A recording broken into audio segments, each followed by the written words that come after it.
हरे कृष्णा। हरे कृष्ण। हरे हरे कृष्णा।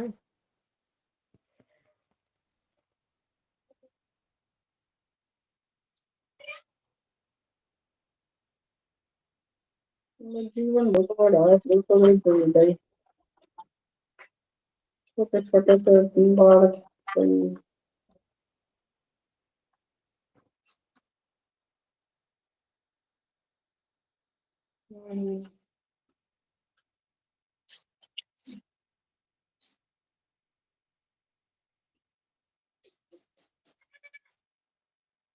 हरे कृष्णा सभी भक्तों को पंचांग प्रणाम।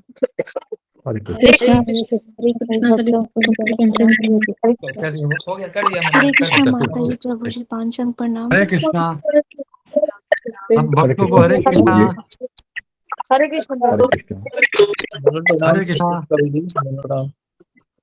हरे कृष्णा प्रणाम। हरे कृष्णा। हरे कृष्णा। हरे कृष्णा माता जी, हरे कृष्णा प्रभु जी, पंचांग प्रणाम।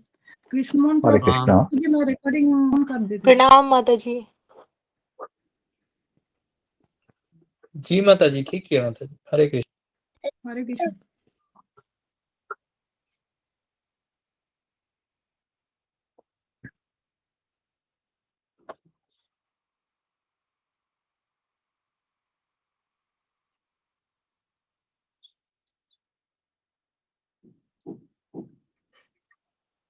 सभी भक्तों को लोहड़ी की शुभकामनाएं। आपको भी प्रभु जी शुभकामनाएं। शुभकामनाएं। आप सबको भी लोहड़ी की शुभकामनाएं। लोहड़ी की शुभकामनाएं सबको। आप सबको भी। हरे कृष्णा। हरे कृष्णा। हरे कृष्ण।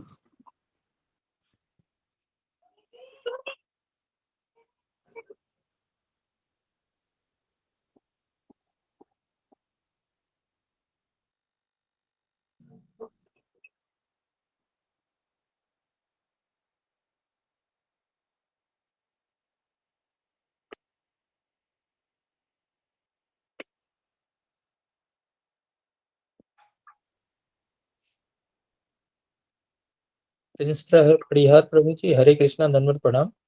चैप्टर 13 तक हो चुका है। आज रिवीजन होगा सारे क्वेश्चन प्रभु जी। जी जी जी, आज रिवीजन होना चाहिए। नहीं, प्रिंस परिहार प्रभु जी ने पूछा था कि कितने अध्याय तक।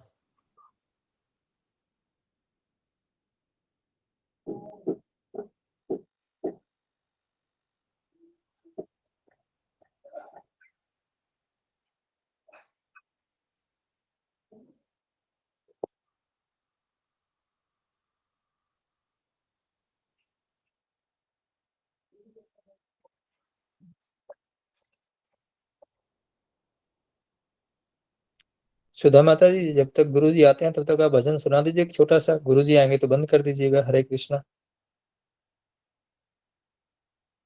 ठीक है गुरु जी, जैसी आप लोगों की आज्ञा हो। करूं मैं, क्या शुरू करूं गुरु जी? गुरु जी मत जी बोलिए माता जी माता कर ले। सॉरी, जी प्रभु माता जी जी। शुरू करूं? कृष्ण मोहन प्रभु जी जी जी करूं शुरू? जी जी जी माता जी। हरे कृष्णा सही भक्तों को पंचांग प्रणाम। जयदेव का गीत गोविंद से है, ये संस्कृत में है। धीरे समीरे यमुना तीरे वसति वने वनमाली, वसति वने वनमाली, वसति वने वनमाली। गोपी पीन पयोधर मर्दन चंचल कर युगशाली, चंचल कर युगशाली, चंचल कर युगशाली। धीरे समीरे यमुना तीरे वसति वने वनमाली, वसति वने वनमाली। नाम समेतन कृत संकेतम वादयते मृदुवेणुं, बहुमन ते ननु ते तनु संगत पवन चलित मई रेणु, पवन चलित मपि रेणु, धीरे समीरे। पतति पतत्रे विचलित पत्रे, शंकित भयदुपानम,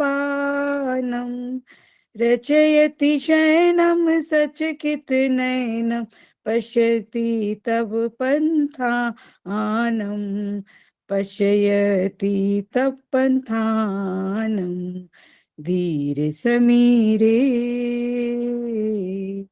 मुख अधीरम तेज मंजीरम, रिपुमुकेलि सुलोलम, चल सखी कुंजन समित भुंजम, शीलयनि निचोलम, शीलयनि निचोलम, धीरे समीरे।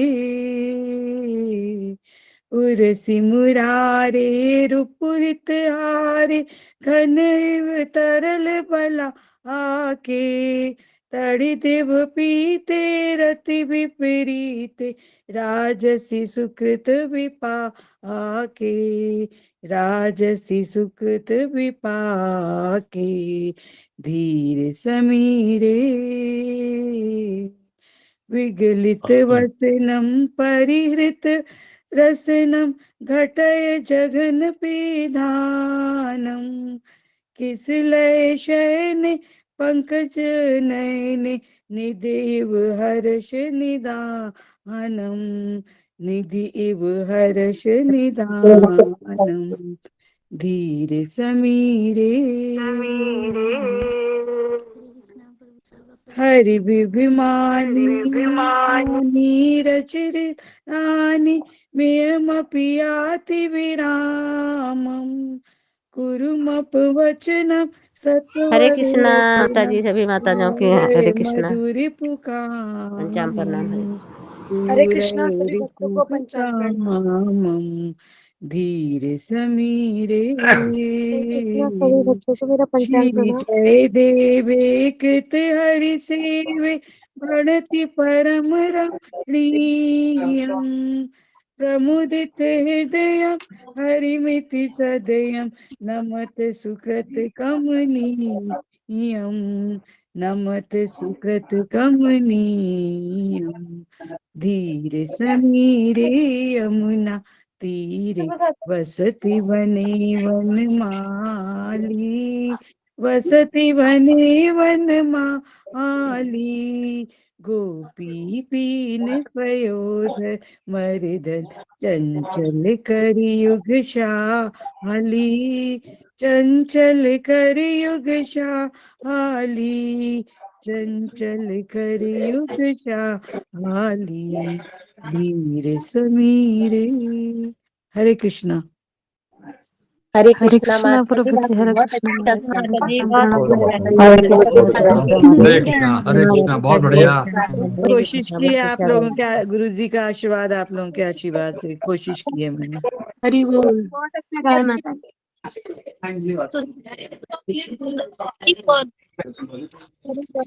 हरे कृष्णा प्रभु जी, हरे कृष्णा माता जी। कृष्णा, सभी भक्तों को पंचांग प्रणाम। हरे कृष्णा माता जी, प्रणाम। हरे कृष्णा माता जी, पंचांग प्रणाम। हरे कृष्णा मामुनी माता जी, पंचांग प्रणाम। हरे कृष्णा माता जी, हरे पंचांग कृष्णा प्रणाम। हरे कृष्णा माता जी, कामुनी माता जी, जुमू माता जी, दुर्गा माता जी, लक्ष्मी माता जी, देवी मंडल माता जी को प्रणाम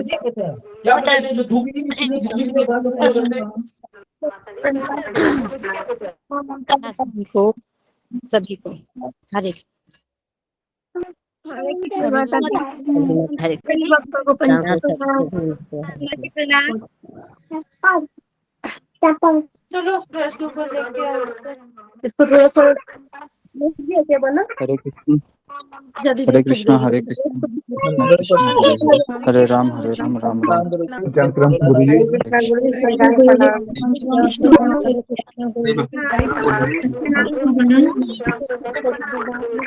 हमको पंचम प्रणाम।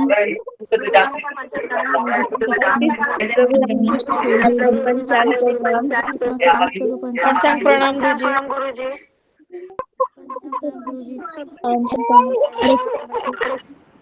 हरे कृष्णा हरे कृष्ण गुरुजी पंचांग प्रणाम। हरे कृष्ण गुरु जी पंचांग प्रणाम। कृष्णा गुरु जी पंचांग प्रणाम। हरे कृष्ण हरे कृष्ण जी हरे कृष्ण प्रणाम। हरे कृष्ण गुरु जी पंचांग प्रणाम पंचांग प्रणाम। हरे कृष्ण हरे कृष्ण हरे कृष्ण हरे कृष्ण साष्टांग प्रणाम गुरु जी। हरे कृष्ण हरे कृष्ण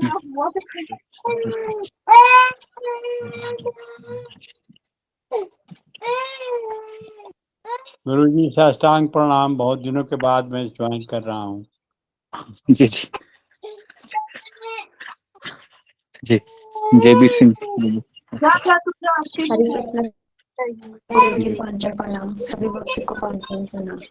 सब लोग जरा माइक को बंद कीजिए, किसी बच्चे के रोने की आवाज आ रही है बहुत।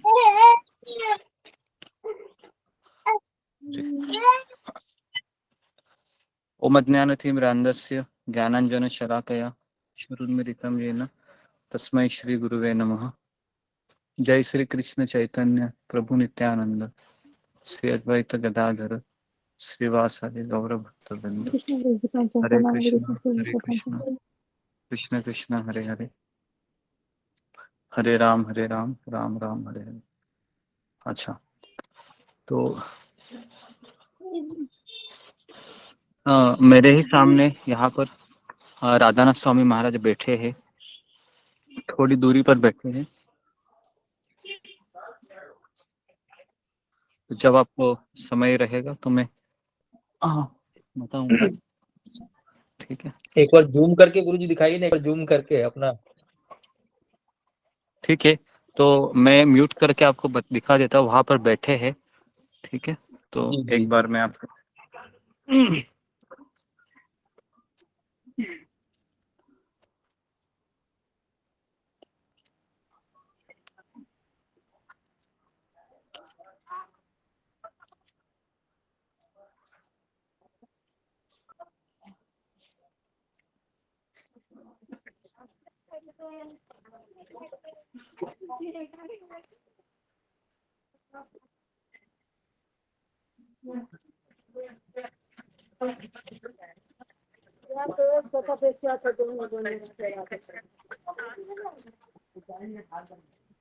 हरे कृष्णा टिकमू माता जी।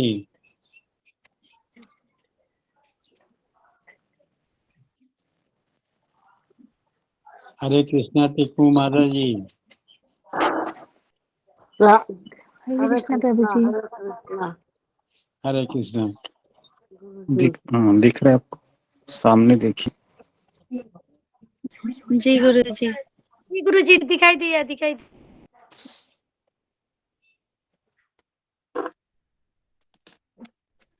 राधानाथ स्वामी महाराज के चरणों में प्रणाम। गुरु महाराज के चरणों में प्रणाम।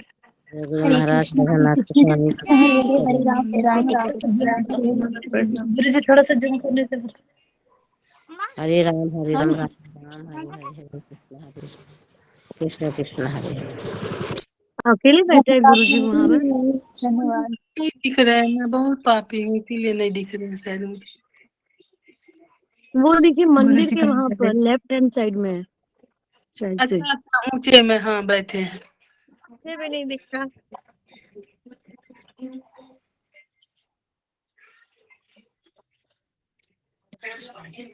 मुझे भी नहीं दिख रहे हैं।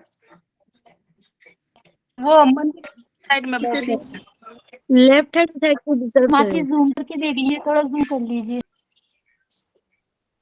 हाँ दिख गए। मंदिर के अंदर बैठे हैं वो जो, हाँ पालथी मार के जो बैठे हैं। मुझे तो गुरु जी भी नहीं दिख रहे। हाँ, कहाँ है? सबको दिखाई दिया क्या? छोटा सा जी गुरु जी, जी थोड़ा गुरु सा जी, मैं जी गुरु जी दिखाई जी जी जी मैं उतना ही दिखा सकता हूँ। सौभाग्य है कि वो बातचीत करते हुए दिखाई दे रहे हैं। ठीक है। दर्शन हुए नहीं गुरु जी। गुरुजी आप भी मिल लीजिए ना उनसे। नहीं अभी देख लिया। अभी अभी वापस में जाऊंगा तो नहीं देख पाए गुरु जी, हम नहीं देख पाए। नहीं देख पाए तो अभी नहीं आखिरी बार दिखे गुरु देखिए। जी, नहीं दिखे गुरु जी।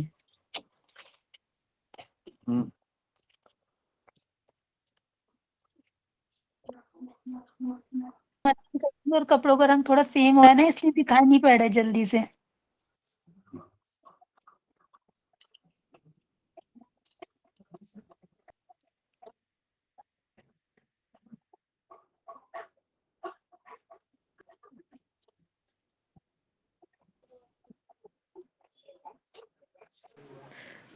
नहीं देख पाएंगे शायद, मतलब पूरा एकदम सेम हो रहा है, दिखाई नहीं दे रहा है। तरफ है ना, इसीलिए लोग को नहीं दिख रहे माता जी लोग पिलर को। के इस साइड दिख, मतलब हल्का हल्का दिख रहा है, पिलर के साथ मिल गए। उनको पिन करके ना थोड़ा सा जूम करिए, दिख रहे हैं क्लियर थोड़े से, मतलब फेस तो नहीं दिखेगा लेकिन हाँ दिख रहे हैं। वो लेफ्ट हैंड साइड में ना, मोबाइल में लेफ्ट हैंड साइड में।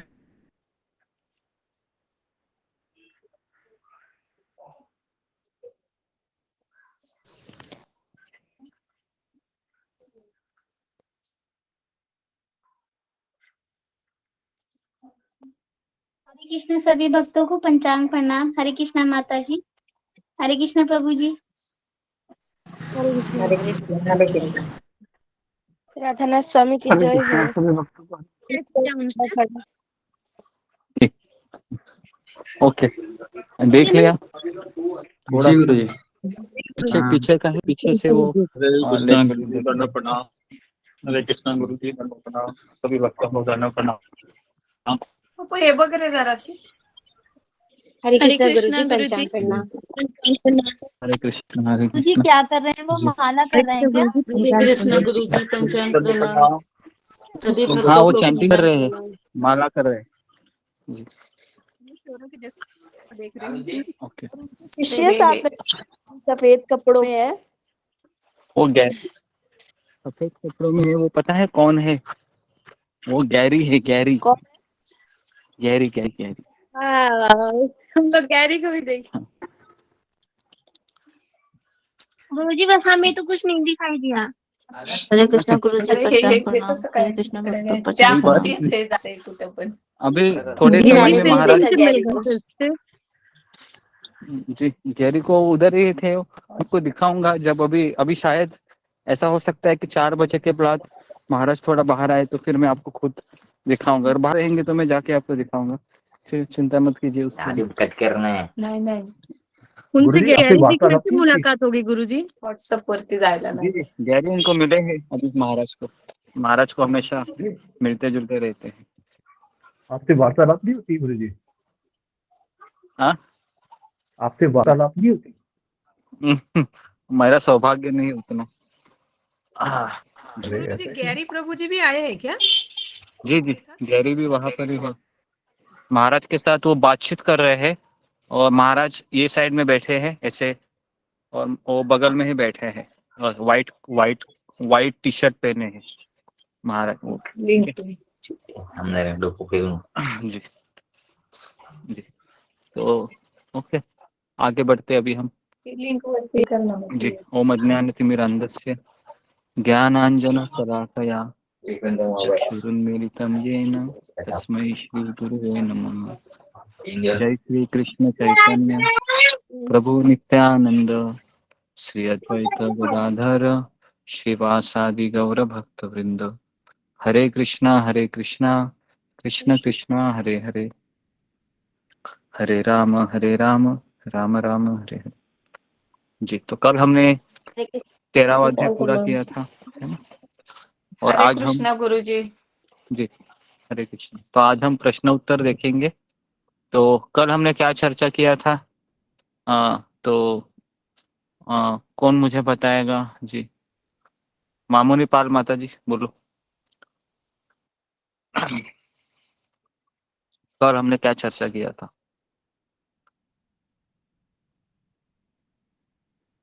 हरे कृष्ण गुरु जी।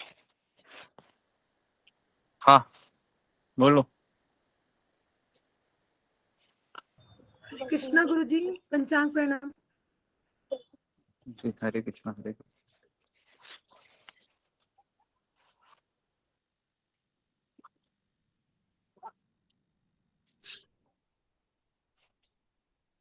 बोलिए गुरु।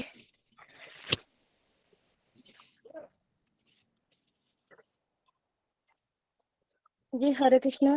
जी गुरु जी, आपने कल बताया था कि कार्य कठोरता के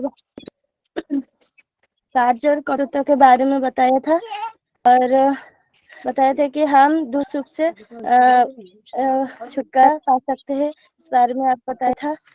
और बताया कि हम भक्त का संग करेंगे, और हम जब गुरु का समर्पण करेंगे और कृष्ण को समर्पण करेंगे तो हम इस संसार में दुख सुख को छुटकारा मिल सकते हैं। और यही लिखा था गुरु जी। ओके, नेक्स्ट है प्रियंका वाघमारे, बोलो।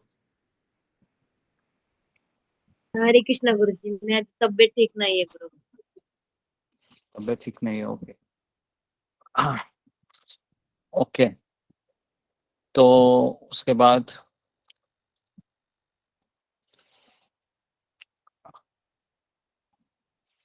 सबको आना चाहिए थोड़ा बहुत, तो मैं बीच में ही नाम ले रहा हूँ। गौरी राठौड़।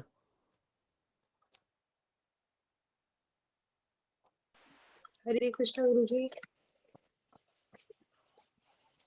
जी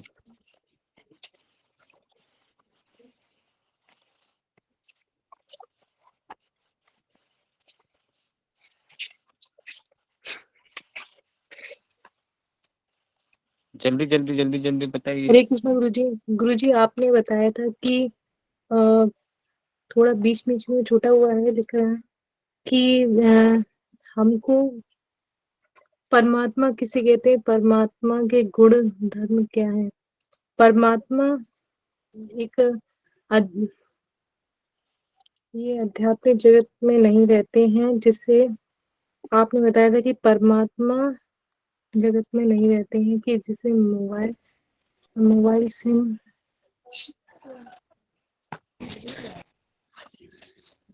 हरे कृष्णा गुरु जी।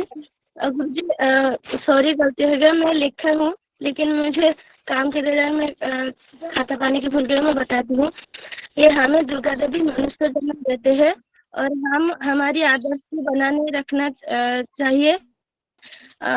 हर वक्त हमारे आदर्श को बनाना रखना चाहिए, और किसी की भी हम चीट करना मतलब नहीं चाहिए। और हम मनुष्य जन्म और 84 लाख जन्म में हम क्यों आते हैं।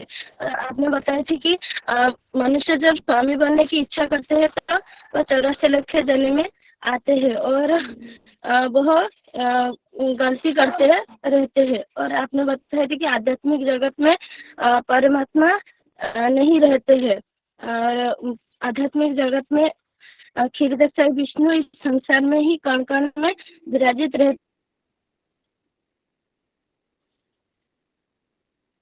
हैं। और आपने बताया था कि चिंतन के बारे में बताए थे, चिन्मय के बारे में बताए थे। आध्यात्मिक जगत में पत्थर भी बात करते हैं और बहुत जीवन भी रहते हैं। आध्यात्मिक जगत में ये रहते हैं, और कैसे हम परमात्मा के देख सकते हैं। आपने ये यानी कर्मयोगी होते हैं और देख सकते हैं, और कुछ लोग ध्यान योगी भी ध्यान के द्वारा देख सकते हैं, और ज्ञान योगी भी विज्ञान के द्वारा देख सकते हैं। और आपने बताया कर्मयोगी, सकाम योगी और निष्काम कर्म। और आपने भक्ति योग के बारे में बताया कि श्री कृष्ण साकार स्वरूप को ध्यान देते हैं। और ज्ञान योगी के बारे में बताए थे कि परिपक्व अवस्था में वो ज्ञान योगी रहते हैं, और ध्यान योगी परमात्मा प्राप्त करना चाहते हैं। और आपने बताया था कि जन्म मृत्यु पार करना चाह रहे हैं तो हम कौन सा जन्म में आना चाहिए। तो आपने बताया था कि बहुत प्रामाणिक गुरु से श्रवण करना चाहिए तो हम भगवत धाम जा सकते हैं। और परमात्मा वो आत्मा के समान देखते हैं तो वही वास्तव में देखते हैं। उसने बताया था तो जो परमात्मा के देखते हैं वो ज्ञान चक्षु में देखते हैं। जिस तरह की जीवात्मा इच्छा करते हैं भगवान सैंक्शन करते हैं और प्रकृति फिर उनको सहायता करती है। और जीवात्मा शुद्ध है फिर भी क्यों दुख सुख में भुगती है, ये आपने प्रश्न की थी। तो जीवात्मा की इच्छा के कारण सुख दुख भुगते हैं और तीन गुण में है। और सूर्य एक है, आपने बताया था कि उदाहरण दिया कि सूर्य एक है और सारे संसार को आलोक देते हैं। इस तरह आत्मा भी पूरी शरीर में आलोक देते हैं और असली कर्म परमात्मा ही भक्ति है। हरे कृष्ण गुरु जी। ठीक है, ओके, हरे कृष्ण। तो ठीक है, तो अभी हम कल हमारा एग्जाम है 3 से 4 बजे। तो मैं आज आपको 20 प्रश्न में कवर करा देता हूँ। 20 में से 10 प्रश्न हम पूछेंगे। तो सब लोग रेडी है? कितने लोग रेडी है? सब लोग रेडी है एग्जाम के लिए? जी गुरुजी रेडी है। रेडी है जी। तो सबको एग्जाम देना कंपलसरी है। जो एग्जाम नहीं देगा, है ना, तो भगवान कृष्ण उस पर नाराज रहेंगे। ठीक है, तो जितना भी आपको आता है आपको देना जरूरी है। ठीक है, तो मैं चाहता हूँ कि 100 के 100 लोग एग्जाम दे। ठीक है, जैसे अब देखते हैं अभी। तो पहला प्रश्न है हमारा। तो मैं पहले अनाउंसमेंट कर रहा हूँ, कल हमारा गीता क्लास नहीं होगा।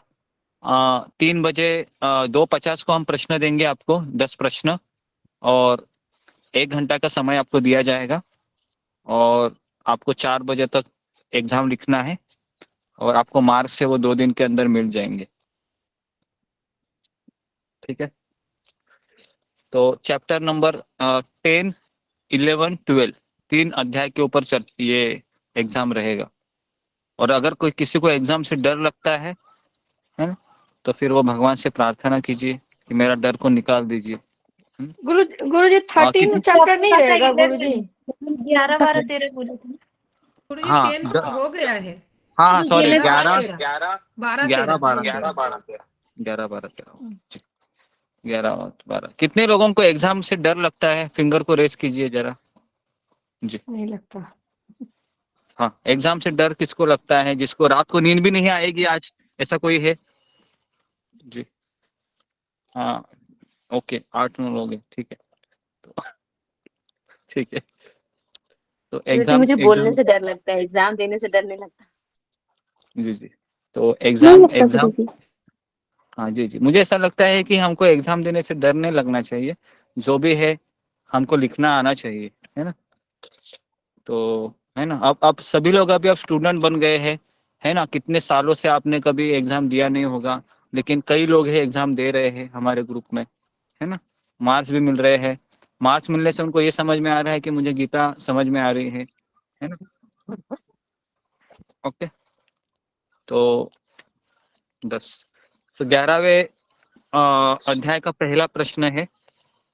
पहला प्रश्न है कि अर्जुन है वह विराट रूप क्यों देखना चाहता था? अर्जुन यह विश्व रूप देखना क्यों चाहता था? ये पहला प्रश्न है हमारा। अर्जुन है वह विश्व रूप क्यों देखना चाह रहा था? देखिए, अर्जुन विश्व रूप क्यों देखना चाह रहा था? गुरुजी बहुत बदमाशी कर रही है मेरी बेटी, मोबाइल मांग रही है गुरु। अर्जुन है वह जी, अर्जुन विश्व रूप क्यों देखना चाह रहा था? तो इसके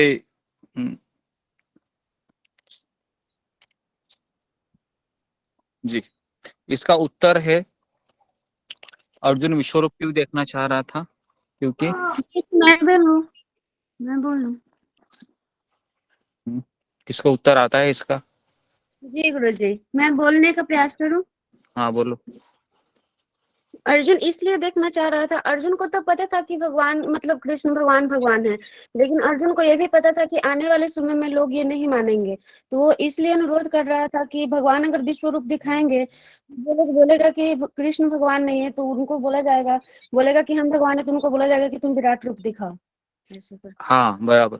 तो अर्जुन विराट रूप देखना इसलिए चाह रहा था, पहला कि आने वाले लोगों को भगवान की दिव्यता के बारे में पता चले कि कृष्ण ये केवल एक पुरुष नहीं है, वह स्वयं भगवान है। ये एक कारण था। सबको समझ में आया ये कारण कि आने वाले लोग जो कलयुग में आने वाले हैं ना, है ना, तो उन लोगों को ये समझने के लिए कि देखिए, अगर किसी को भगवान समझना है ना, तो उसको विश्वरूप भी बताना आना चाहिए। और दूसरा कारण था कि भविष्य में ऐसे धोखेबाज स्वयं को भगवान का अवतार बताएंगे, तो उन लोगों को हमें बताना चाहिए कि तुम अगर भगवान हो तो अपना विश्वरूप दिखाओ। तो ये दो कारण थे जिसके लिए अर्जुन ने अनुरोध किया था कृष्ण को कि तुम आप मुझे विश्वरूप दिखाइए।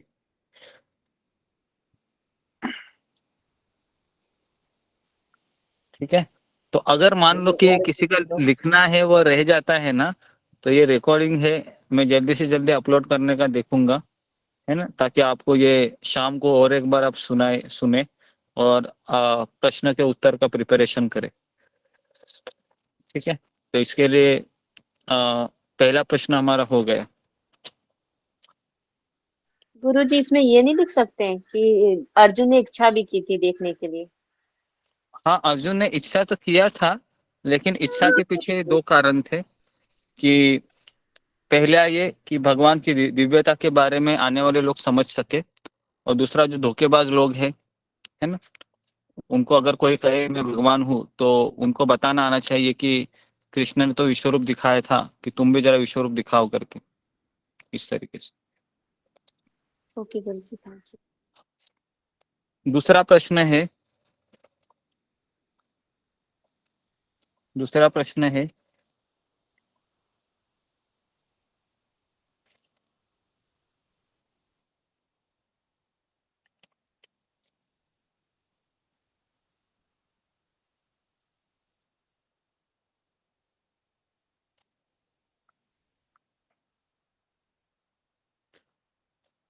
अगर हमको भगवान को देखना है, हाँ, अगर हमको भगवान को देखना है तो हम भगवान को कैसे देख सकते हैं?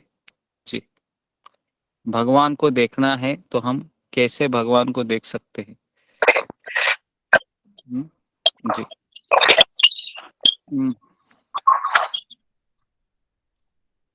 कैसे देख सकते हैं? सब लोग कैमरा को ऑन कीजिए। कृष्ण मोहन प्रभु, आप बीच बीच में अनाउंसमेंट करते रहिए। जी। हाँ गुरुजी मैं बताऊं? हाँ बताओ। गुरुजी मैं बताऊं? भगवान को देख सकते हैं यदि हम अपनी संपूर्ण रूप से भक्ति करें और साधना में रहें और भगवान के बताए हुए नियमों का पालन करें। ओके। भक्त का संग गुरु का शरण जरूरी है गुरुजी। और शास्त्रों से। गुरुजी मैं बोलूं? एक मिनट, मैं फिंगर को आप रेस्ट कीजिए, मैं नाम लेता हूँ कि भगवान को कैसे जाना जा सकता है और कैसे देखा जा सकता है। जी जी, खटक प्रिया माता जी। हरे कृष्णा प्रभु जी। भगवान को देखने के लिए हमें चेतना से भगवान दिखेंगे और हमारी चेतना शुद्ध होनी चाहिए। चेतना शुद्ध होनी चाहिए। ओके। अंजू शर्मा माता जी। जी, उसके बाद आवाज नहीं आ रहा है आपका। अगर हमको भगवान को देखना है तो हमें गुरु की शरण लेनी चाहिए पहले तो। ओके। तो मुझे ऐसा लगता है कि ठीक है, मैं इसका उत्तर बता रहा हूँ। गुरुजी मैं बताऊं? गुरुजी मैं बताऊं? हाँ बताओ, चलो। गुरुजी, भगवान जब अर्जुन विराट रूप दिखाता है, भगवान बोलते हैं कि 10वें अध्याय में कि ये विभूतियां हैं, जो भगवान की जो विभूतियों का वर्णन करते हैं। नहीं, वो विभूति का वर्णन नहीं है, भगवान को कैसे देखा जाता है, कैसे देखा जाता है, एक लाइन में उसका उत्तर है। जी, दिव्य दृष्टि से। हमें दिव्य आंखों से देखना पड़ेगा। नहीं गुरुजी, अज्ञानतिमिरान्धस्य ज्ञानांजनशलाकया गुरु के दिए हुए ज्ञान जिससे हम ठीक है। हमारे मैं ज्ञान की साकार जी रूप में देखने की सत्संग के जरिए अपने गुरुजी आज ऐसे करेंगे तो पूरा क्वेश्चन कवर नहीं होगा, इसलिए हम लोग कुछ क्वेश्चन ऐसा ना करें और आप पूरा। ठीक है, तो मैं बता रहा हूँ इसका उत्तर। साकार रूप में देखना चाहिए। केवल अनन्य भक्ति के द्वारा ही भगवान को देखा जा सकता है, और अनन्य भक्ति का अर्थ है गुरु का आश्रय लेके उसके आज्ञा का पालन करना। ठीक है, केवल अनन्य भक्ति के द्वारा ही भगवान को समझा जा सकता है, और इसी विधि से हम गुरु का आश्रय लेके शुद्ध भक्ति के द्वारा भगवान को जान सकते हैं। 2 प्रश्न हो गए।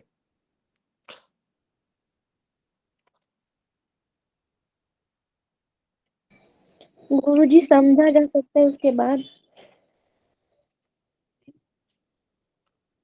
जी, तो अनन्य भक्ति और गुरु का आश्रय, ये 2 चीजें आपको लिखना है। ठीक है, इसमें तीसरा प्रश्न है कि निर्विशेषवादी या सगुणवादी, निर्विशेषवादी या सगुणवादी दोनों में कौन श्रेष्ठ है और क्यों?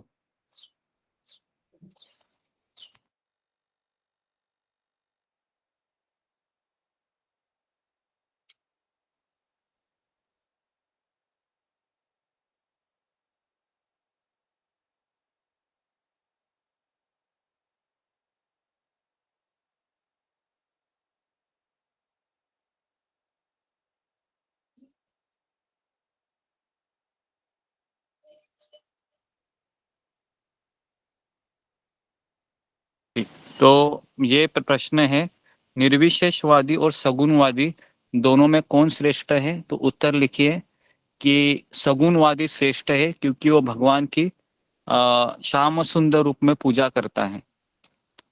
श्याम सुंदर रूप में पूजा करता है, भगवान के बारे में सुनता है, भगवान की सेवा करता है, उसके बाद भगवान के धाम में यात्रा करता है। तो इसके लिए भगवान कहते कि सगुणवादी श्रेष्ठ है।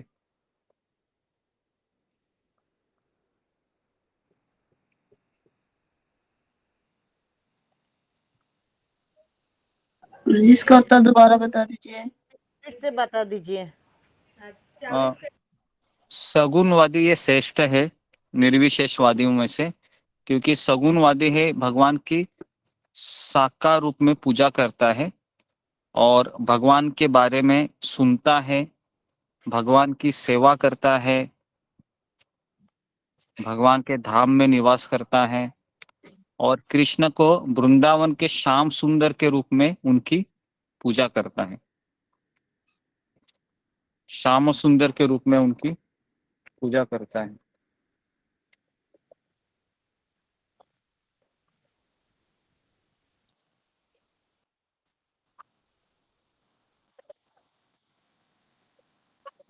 गुरुजी इसमें लिख सकते हैं ना, निर्विशेषवादी इसका ब्रह्म ज्योति का पूजा करते हैं, जो भगवान का आकार नहीं मानते, ऐसा लिख सकते हैं उसमें। हाँ, और बाद में ये भी ऐड कर सकते हैं कि निर्विशेषवादी है वह निराकार स्वरूप की पूजा करते हैं, वो भगवान को निराकार मानते हैं और ब्रह्म ज्योति में प्रवेश करते हैं।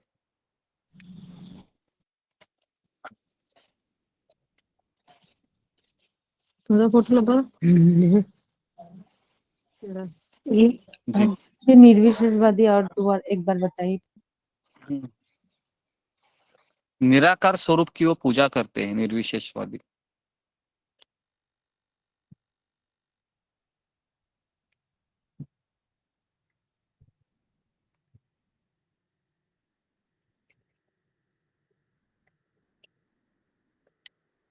तीसरा प्रश्न लिखिए, चौथा प्रश्न कि ओके, लिखिए कि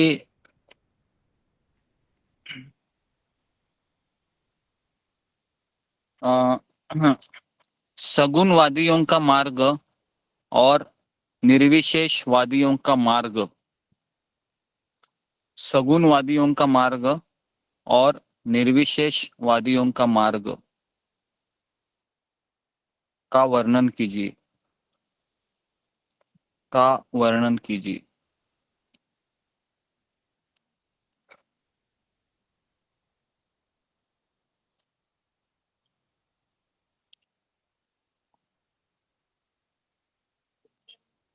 लिखिए, जो हरे कृष्णा सगुणवादी गुरुजी। होते हैं, सगुणवादियों का मार्ग होता है, उसमें भक्ति योग का अनुशीलन करते हैं। सगुणवादी ये भक्ति योग का अनुशीलन करते हैं और उसमें लिखिए उनके 9 पड़ाव होते हैं। 9 पड़ाव जो मैंने आपको बताए थे ना, अज्ञा सुकृति, श्रद्धा, साधु संग, गुरु पदाश्रय, भजन क्रिया, अनर्थ निवृत्ति, निष्ठा, आसक्ति, रुचि, भाव, हरे कृष्णा गुरुजी। आसक्ति, प्रेम। जी 11 बताए थे आपने गुरुजी, 11 बताए थे। प्रभु जी एक हाँ। बार 11 लिखना कि 9 लिखना है? देखिए मैं वापस फिर गिना से रहा बोलना। हूँ, इसको फिर लिखिए। से अज्ञा सुकृति, पहला अज्ञा सुकृति। दूसरा श्रद्धा,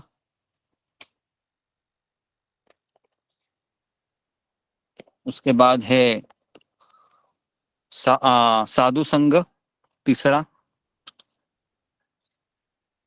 चौथा है गुरु पदाश्रय। पांचवा है भजन क्रिया। छठा है अनर्थ निवृत्ति। सातवां है निष्ठा। आठवां है रुचि। नौवां है आसक्ति। 10वां है भाव। 11वां है प्रेम। तो ये सबको लिखना कंपलसरी है और ये क्वेश्चन में 100% डालने वाला हूं। ओके, तो ये आना चाहिए कि भक्ति योग के सीढ़ी लिखिए, ऐसा आएगा ये। भक्ति योग के स्तर लिखिए। गुरुजी 8वां दोबारा बता देंगे? 8वां रुचि। 8वां है कौन सा है? 8वां निष्ठा के बाद रुचि 8वां। रुचि भक्ति। रुचि गुरुजी आगे पीछे करके नहीं लिख सकते, नंबर वाइज ही लिखना है। नहीं स्टेशन ये एक के बाद दूसरा स्टेशन अगर कैसे लिख सकते हो ना। अगर कोई बोलेगा दिल्ली से पहले ही मथुरा स्टेशन में लिख देती हूँ, है ना, तो ऐसा थोड़ी ना चलेगा। दिल्ली के बाद मथुरा आता है, तो आपको ये स्टेप बाय स्टेप ही लिखने कंपलसरी है। और मैं चाहता हूँ कि इसको आप रट लो, 11 के 11 स्टेशन, है ना। आपने पहले लिखाए थे तो उसमें लिखी हूँ इसका क्वेश्चन कि भक्ति क्या है, भक्ति के कितने स्टेशन है। हाँ हाँ, तो जी हाँ, तो मुझे ऐसा लगता है कि ये जो प्रश्न है ना, उसको इस तरीके से लिखिए कि भक्ति के 11 स्टेशन के नाम बताइए। भक्ति के 11 स्टेशन के नाम बताइए। तो 11 स्टेशन आपको लिखना है और इसको एक्सप्लेन करना है। ठीक है, एक्सप्लेन भी करना है। ये क्वेश्चन 10 मार्क के लिए रहेगा। प्रभु जी रुचि के बाद बता दीजिए।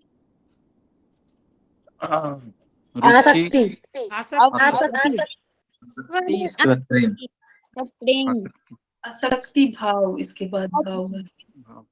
जी अभी हम सब लोग कौन से स्तर पर है? कौन बताएगा मुझे? मैक्सिमम लोग कौन से स्तर पर है?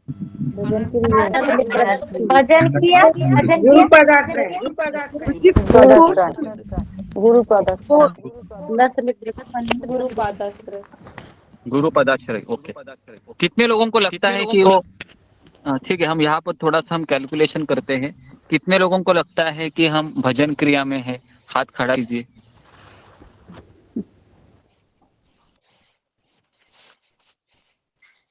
ओके 8 9 10 जी ओके 13 लोग हैं 14 लोग ठीक है ओके 15 लोग हैं गुरुजी आपका आश्रय ले रखा है, आहिस्ता आहिस्ता हो ही जाएगा।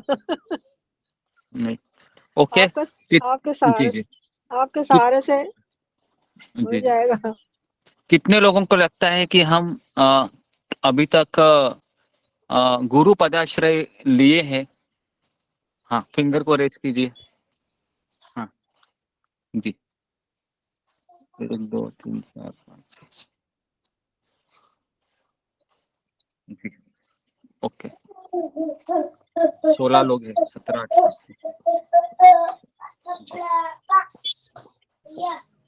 गुरुजी इनको एक्सप्लेन कैसे करना है, एक बार इन्हें एक एक लाइन में बता दीजिए। आज्ञा स्वीकृति श्रद्धा कैसे करेंगे इन्हें? हाँ बताते हैं ओके कम से कम 36 लोग हैं गुरु पदाश्रय में। बहुत बड़ा संख्या है ये, भजन क्रिया से भी ज्यादा है। तो गुरु पदाश्रय के बाद भजन क्रिया शुरू होती है और भजन क्रिया के बाद अनर्थ निवृत्ति शुरू होती है। कितने लोगों को ऐसा अनुभव आया है कि पहले मुझे गुस्सा बहुत ज्यादा आता था, अभी थोड़ा सा कम हो रहा है? जी फिंगर को रेज कीजिए ताकि पता चलेगा कि ओके कुछ लोग हैं जिनको पहले गुस्सा ज्यादा आता था, अभी कम हो रहा है। जी इसका मतलब है कि अनर्थ निवृत्ति हो रही है आप में। हाँ तो सबको कॉन्ग्रेचुलेशन, आपका अनर्थ निवृत्ति हो रहा है इसके लिए। ओके गुरुजी पहले हफ्ते में एक दिन आती थी, अब महीने धन्यवाद गुरुजी, आपकी दोबारा वजह से बता गुरुजी। दीजिए, मेरा नेटवर्क चला गया था। जी तो मुझे ऐसा लगता है कि साधु संघ, अभी देखिए एक चीज है कि यहाँ पर आए हुए सभी लोग साधु संघ है। साधु संघ में कम से कम यहाँ पर जितने भी लोग हैं 100 लोग हैं यहाँ पर, अभी सभी लोग साधु संघ की कैटेगरी में है। लेकिन साधु संघ के बाद अगला सीढ़ी आता है गुरु पदाश्रय। तो गुरु पदाश्रय में क्या होता है, हमको गुरु को स्वीकार करना होता है, चाहे वो शिक्षा गुरु हो सकता है, दीक्षा गुरु हो सकता है। ठीक है, तो ये शिक्षा गुरु अगर आप स्वीकार करते हैं तो एकलव्य की तरह नहीं होना चाहिए, बराबर है। एकलव्य का प्रॉब्लम क्या था, एकलव्य ने द्रोणाचार्य को स्वीकार किया था, लेकिन द्रोणाचार्य ने स्वीकार किया था क्या? नहीं किया था, है ना। तो हाँ, तो ये जो तीसरा जो पड़ाव है इसमें माइक को जरा बंद कीजिए, माइक को आप केवल म्यूट ही रखिए सभी लोग। वर्षा जी माइक को म्यूट कीजिए। ओके, तो मैं ये बता रहा था कि एको आ रहा है अभी भी जी। तो श्रद्धा, साधु संघ, भजन क्रिया, अनर्थ निवृत्ति, ठीक है। तो कम से कम 50% लोग हैं ये गुरु पदाश्रय है। उसके बाद भजन, एक बार आपने गुरु पदाश्रय लिया ना तो 2 पड़ाव आपके क्रॉस हो गए, मतलब हो रहे हैं, भजन क्रिया और अनर्थ निवृत्ति। ठीक है, गुरु पदाश्रय के बाद ये 2 स्टेशन पे हमारा काम चलता रहता है। एक है भजन क्रिया और अनर्थ निवृत्ति। अनर्थ निवृत्ति में आपको ऐसा दिखाई देगा कि मेरा क्रोध है, मेरा काम वासना है, या मेरा लोभ है, या मेरी ईर्ष्या है, ये मेरा मत्सर है, ये धीरे धीरे धीरे धीरे कम हो रहा है। ठीक है, और ये कब तक चलता रहेगा? जब तक हमारा अनर्थ है पूरी तरह से नहीं जाएंगे। ठीक है, तो अभी मैं आपको ये 16 स्टेशन एक्सप्लेन कर रहा हूँ 2 मिनट में। शायद आज का क्लास थोड़ा सा लेट हो सकता है। ठीक है, तो पहला है अज्ञा सुकृति में क्या होता है, हम जाने अनजाने में भक्तिमय कार्यों को इकट्ठा करते, सुकृति को। उसके बाद श्रद्धा पे आते हैं, है ना। श्रद्धा में 1000 में से एक व्यक्ति श्रद्धा तक आता है। उसके बाद श्रद्धा के बाद वह हाथ में माला पकड़ता है और एक माला शुरू करता है। जब तक कोई व्यक्ति श्रद्धा में नहीं है वो एक भी माला नहीं करेगा। क्लियर है? एक भी माला नहीं करेगा वो, चाहे आप उसको कितना भी कुछ कहे। गुरुजी आपने वो आज्ञा सुकीर्ति को महत सेवा भी लिखवाए थे। जी, महत सेवा वही है। महत सेवा मतलब वो भक्तों की सेवा करता है, उससे सुकृति उत्पन्न होती है। फिर श्रद्धा, साधु संघ, साधु संघ में वो साधु की संगति करता है। उसके बाद गुरु पदाश्रय, वो गुरु को कहता है कि मैंने आपको स्वीकार किया है गुरु के रूप में, आप मुझे आदेश दीजिए कि मुझे जीवन भर किसका पालन करना है। ठीक है, गुरु पदाश्रय हो गया। उसके बाद फिर भजन क्रिया में क्या होता है, नवदा भक्ति, श्रवण कीर्तन स्मरण वंदन, है ना, अर्चनम दास्यम साख्यम आत्मनिवेदनम। तो भजन क्रिया में हमारे लिए तीनों सेशन अटेंड करना और एग्जाम का ये जो चीजें यहाँ पर हो रही है ना, ये भजन क्रिया में आती है। जैसे आपका भजन क्रिया क्लियर हुआ, आपको अपने अंदर कुछ परिवर्तन दिखाई देंगे। आपको ऐसा लगेगा, पहले मुझे शॉपिंग करने जाना बहुत अच्छा लगता था, लेकिन अभी मेरा मन ही नहीं हो रहा है। ठीक है। दूसरा, आपको लगेगा कि पहले मुझे चटपटा तीखा मसाला खाना अच्छा लगता था, अभी मुझे अंदर से ये भावना आ रही है कि मैं एकदम सिंपल खाऊं। समझने का अनर्थ निवृत्ति हो रही है। कितने लोगों का ऐसा ये अनुभव है कि क्लास में जुड़ने से पहले आपको कोई चीज बहुत ज्यादा ही पसंद थी, उसके बिना आप रह नहीं पाते थे, लेकिन जैसे क्लास आपने ज्वाइन किया है आप एकदम सिंपल फूड पसंद करते हैं, जिससे मेरी भक्ति बनी रही। ओके, तो ऐसे लोग हैं यहाँ पर। ओके जी, तो अगर हो रहा है तो बहुत ही अच्छा है। ओके, तो उसके बाद गुरुजी फिर नवदा भक्ति के ये सारे वो लिखने हैं, श्रवण कीर्तन सभी लिखना है नवदा भक्ति में। हाँ, श्रवण कीर्तन स्मरण अर्चनम वंदम, या आप इतना भी लिखोगे ना कि भजन क्रिया मतलब तीनों सेशन को अटेंड करना, 16 माला का जप करना, तो भी हो जाएगा।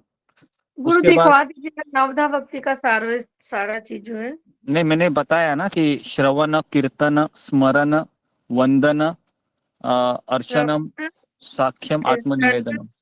वंदन जी गुरु जी पर लिखवा दीजिए। श्रवण कीर्तन वंदन श्रवण कीर्तन स्मरण स्मरण स्मरण वंदनम अर्चनम आत्मनिवेदनम। उसके बाद वंदनम, ठीक है, साख्यम दास्यम। साख्यम दास्यम, हाँ जी, साख्यम दास्यम वो भी आ गया उसमें। तो ये नवदा भक्ति है।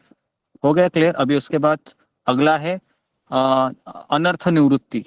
अनर्थ निवृत्ति में लिखिए हमारे दुष्कृत्य अनर्थ, सुकृत्य अनर्थ और भक्त्युत्य अनर्थ, ये तीनों अनर्थ चले जाते हैं। सुकृतोत्य अनर्थ, दुष्कृतोत्य अनर्थ और भक्ति उच्च अनर्थ। ठीक है जी, तो इसमें ही हमारा ये 5वां प्रश्न रहेगा कि सुकृतोत्य अनर्थ, दुष्कृतोत्य अनर्थ और भक्ति उच्च अनर्थ कौन से होते हैं। तो लिखिए, अगला प्रश्न लिखिए, सुकृतोत्य अनर्थ, दुष्कृतोत्य अनर्थ और भक्त्योत्य अनर्थ कौन से होते हैं जी।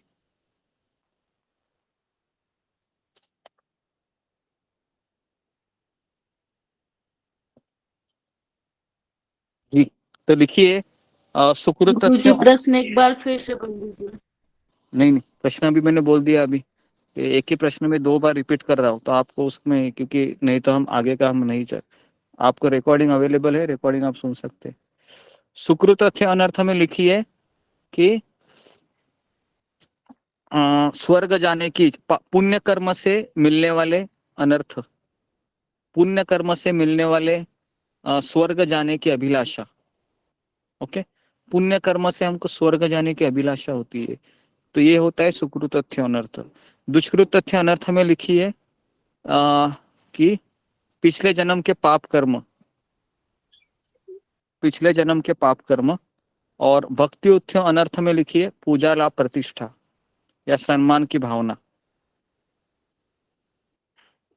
गुरुजी मैंने पहले लिखे हैं पिछले जन्म के पाप जो हमारे अपेक्षा वासना, वो दुष्कृत में, और भक्ति उच्च अनर्थ में पूजा लाभ प्रतिष्ठा और निष्ठा में आपने लिखा था, इसका है उत्तर लिखाया था। जी जी, तो आप लोगों ने लिखा होगा, मैंने लिखवाया भी था, तो उसी को आप कंटिन्यू कीजिए। ठीक है जी, बताइएगा एक बार भक्ति वाले का। भक्ति वाले का पूजा लाभ प्रतिष्ठा और सम्मान की भावना, पूजा लाभ प्रतिष्ठा और सम्मान की भावना। ठीक है, और निष्ठा पे आपको लिखना है, निष्ठा में मेरा मन है वह ज्यादा से ज्यादा माला करने में लगता है, ज्यादा से ज्यादा भक्तों का संग करने की इच्छा होती है, ज्यादा से ज्यादा मुझे भगवान के भजन सुनना अच्छा लगता है। इस तरीके से निष्ठा में लिखिए 90% अनर्थ चले जाते हैं, 90% अनर्थ चले जाते हैं। तो अभी हम कहाँ पर है? अनर्थ निवृत्ति में है सभी लोग, ठीक है ना? मैक्सिमम लोग उधर ही है, कोई निष्ठा पे नहीं है। निष्ठा पे मैं हूँ ये कैसे पता चलेगा आपको? कम से कम आपको 2 साल 3 साल 4 बजे का लॉगिन करना होगा कंटिन्यू। समझ में आ रहा है? कंटिन्यू 2 साल 3 साल, है ना? किसी के आंखों में आंसू भी आते हैं, मैं उनको यही बताऊंगा कि 6 महीना 1 साल लगातार आपके आंखों में आंसू आने चाहिए। ऐसे नहीं कि एक दिन आ गया बस अभी मैं भक्त बन गई, तो ऐसा ये तो भ्रम है आपका, मैं अभी भी बता रहा हूँ, ठीक है? किसी को ऐसा लग रहा है मेरे हृदय में कृष्ण प्रकट हो रहे हैं, सपने में भी दिखाई दे रहे हैं, तो मेरा उनसे अनुरोध है कि 1 साल कंटिन्यू आना चाहिए कृष्ण सपने में। गुरुजी समझ में आ रहा है? पहले निष्ठा में आपने लिखाए थे तरंग रागनी 3 अनर्थ चले जाते हैं, तो वो सही है ना? हाँ, वो सब मैं बताता हूँ। अगला प्रश्न अभी पे केवल आप निष्ठा का हो गया। निष्ठा के बाद रुचि। रुचि में लिखिए कि हमारे जो अनर्थ है ये एकादेश वर्तिनी निष्ठा में चले जाते हैं, बहुदेश वर्तिनी, ये सारा चीज मैं बताता हूँ आपको बाद में। अभी फिलहाल आप इतना ही लिखिए, ओके? अगला प्रश्न है कि अपराध उत्थ्य अनर्थ किस तरह से निकल जाते हैं? लिखिए, अपराध के अनर्थ ये है छठवां वह। प्रश्न गुरुजी, छठवां प्रश्न हाँ है जी, छठा प्रश्न है अप्रोदत्य अनर्थ कैसे निकल जाते हैं? अप्रोदत्य अनर्थ कैसे निकल जाते हैं, उसका क्रम क्या होता है? किन्होंने उस टेबल को स्क्रीनशॉट लिए थे? किसी को पास है? जो मैंने अपराध के अनर्थ जाने का क्रम मैंने बताया था, एकादेश वर्तिनी, बहुदेश वर्तिनी, याद है आपको? प्रायंकी, पूर्ण, परसेंटेज बताए थे 75%, 95%, 100% ऐसा बताए थे। ये सारी चीजें मैंने बताई थी, ठीक है? तो वो ग्राफ के अनुसार आप लिख सकते हो कि रुचि में है, निष्ठा में एकादेश वर्तिनी चले जाते हैं अनर्थ, रुचि में बहुदेश वर्तिनी, उसके बाद निष्ठा, रुचि, आसक्ति में आतंकी, है ना, मतलब 99%, और भाव में पूर्ण अनर्थ चले जाते हैं, और प्रेम में सब कुछ, मतलब और एक स्टेज है, प्रेम में बीज भी खत्म हो जाता है। तो ये सब आपको लिखना होगा कि अपराध के अनर्थ कौन से स्टेज पे कितने परसेंटेज जाते हैं।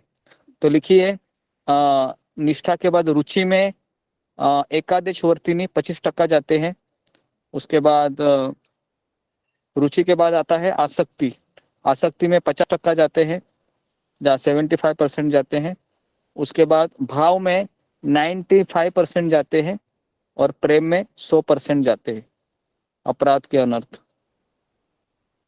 तो अभी हमारे अनर्थ कौन से बचे हैं, कौन से चले गए हैं?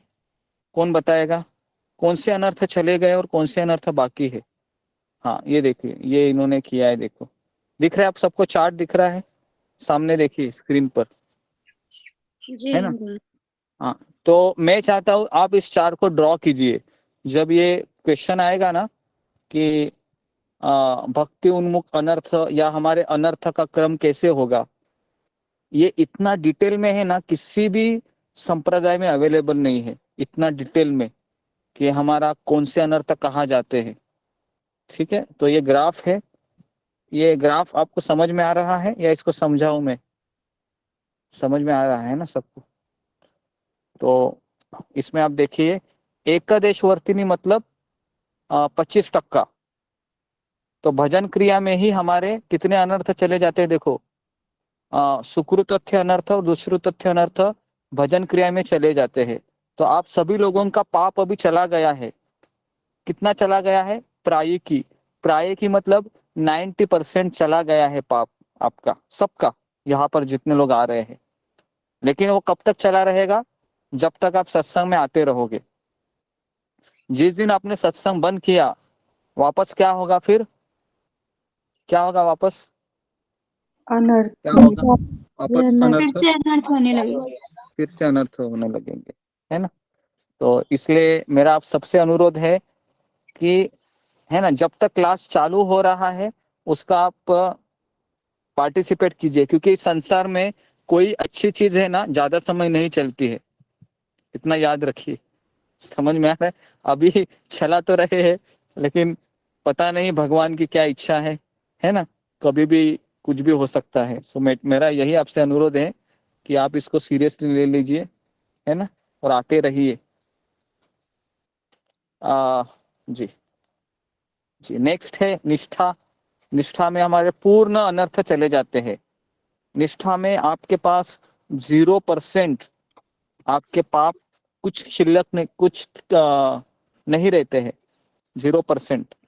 ठीक है, लेकिन भक्ति उन्मुख अनर्थ भी चले जाते हैं निष्ठा में, पूजा लाभ प्रतिष्ठा, और अपराध के अनर्थ लगे रहते हैं, है ना, इस तरीके से। तो बेटर है आप इस पे ज्यादा ये कीजिए। ठीक है, 7वां प्रश्न है हमारा। 7वां प्रश्न जी।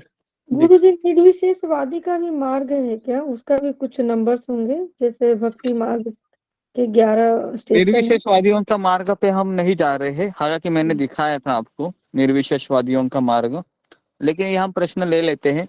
लिखिए, निर्विशेषवादियों का मार्ग किस तरीके से जाता है।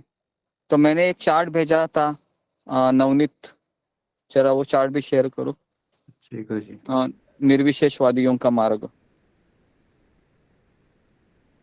तो इसका आप स्क्रीनशॉट लीजिए, और अगर ये प्रश्न आता है तो आप इसका पूरा चार्ट ये ड्रॉ कीजिए, है ना, किस तरह से निर्विशेषवादी ब्रह्म ज्योति में जाते हैं।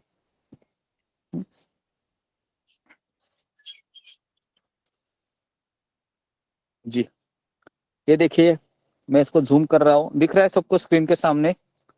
यम, नियम, आसन, प्राणायाम, प्रत्याहार, है ना।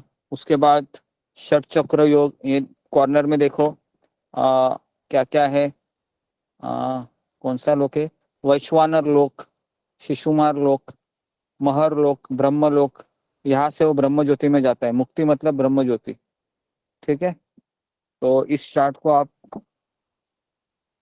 देखिए। केवल मैं ये प्रश्न नहीं डालूंगा क्योंकि ये हमारे लिए जरूरी नहीं है, लेकिन अगर कोई आपको कहे कि ज्ञान योगी लोग कैसे ब्रह्म ज्योति में जाते हैं, अभी अगर ये प्रश्न आप किसी को भी इस्कॉन में पूछोगे ना, तो मेरा दावा है कि सबके पास इसका आंसर नहीं रहेगा, क्योंकि इतना कोई स्टडी नहीं करता है कि निर्विशेषवादी कैसे जाते हैं ब्रह्म ज्योति तक। तो ये मैंने फाइंड आउट कर किया, दूसरे स्कंद में इसका उल्लेख है भागवत के, जो मैंने आपके साथ शेयर किया ये चार्ट के साथ, ताकि हमको पता चले कि ब्रह्म ज्योति में कैसे जाते हैं। और ये प्रोसेस में ना बहुत जन्म लगते हैं, इतना आसान नहीं है ब्रह्म ज्योति में भी जाना। ठीक है जी। अगला प्रश्न है हमारा कि गुरु जी 8वां प्रश्न। हाँ, 8वां प्रश्न है, भक्ति के प्रगतिशील स्तर का वर्णन कीजिए। भक्ति के प्रगतिशील स्तर का वर्णन कीजिए।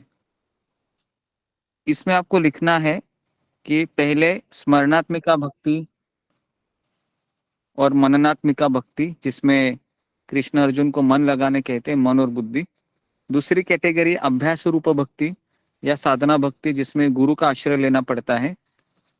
तीसरा है ये भी नहीं कर सकते तो भगवान के लिए कर्म करो। और चौथा भक्ति है ये भी नहीं कर सकते तो फिर क्या करो? निष्काम कर्म करो। सामाजिक कार्य। जी, समाज कार्य करो। ठीक है, तो ये 4 तरह आपको लिखना है, और ये कंपलसरी रहेगा क्वेश्चन, तो इसके लिए आप इसको अवश्य से अभ्यास कीजिए। क्वेश्चन फिर से बोलिए। भक्ति के प्रगतिशील स्तर का वर्णन कीजिए।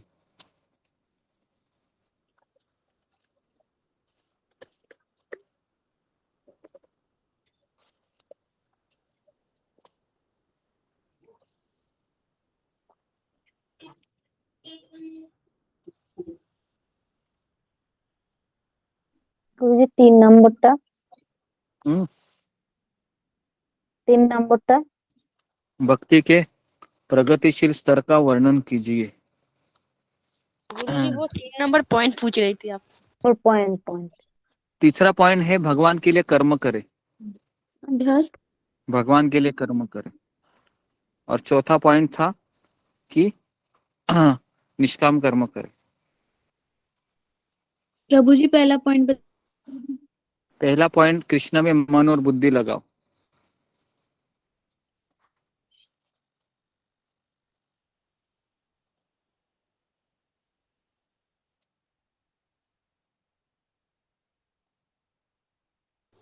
मुझे दूसरा भी बता दिए। दूसरा है गुरु का आश्रय ले लो। तीसरा है गुरुजी वो तो, दूसरा तो वो है मननात्मक भक्ति। नहीं, वो पहला और दूसरा में ही वो स्मरणात्मिका मननात्मिका एक ही में लिखिया। गुरुजी पहले आपने ये प्रश्न लिखाए थे कि भक्ति मार्ग ये इतना आसान क्यों है, तो भक्ति मार्ग में कृष्ण खुद जिम्मेदार होते हैं, इसीलिए भक्ति मार्ग सरल है। भक्ति आसान भी है, तेज है, सरल भी है। और भक्ति के ऊपर बुद्धि मन लगन लगाना होता है, बहुत ही कठिन। बुद्धि को स्थिर करो, ये भी नहीं हो रहा है तो भगवान में मन लगाओ। और दूसरा में गुरु के मार्गदर्शन जो अभी हम कर रहे हैं, अभ्यास भक्ति, फिर निष्काम, तो यही वाला है गुरुजी। तो मैं नहीं जी यही वाला है, बराबर। कितने प्रश्न हुए अभी? 8 हो गए। गुरुजी जो आपने बोला था वो तो आपने मना कर दिया ना, कौन सा वाला? निर्विशेषवादी वाला। हाँ, निर्विशेषवादियों का मत लिखिए। इसमें कौन सा क्वेश्चन आएगा जी? फिर तो 7 हुए गुरुदेव। 7 हुआ है गुरुजी। निर्विशेषवादी नहीं तो 7 हुआ है। ओके, तो 8वां प्रश्न लिखिए कि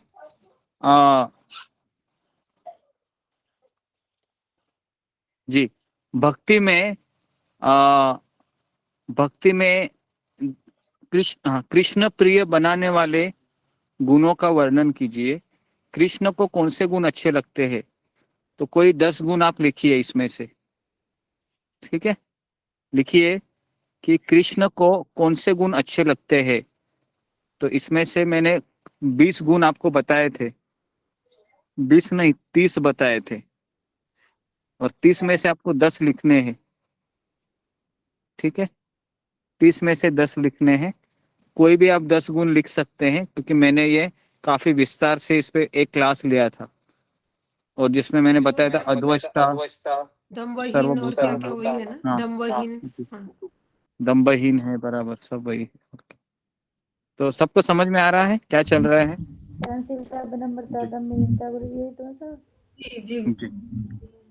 नेक्स्ट है कि जी इसका आंसर एक बार बता दीजिए थोड़ा शॉर्ट में, जल्दी से।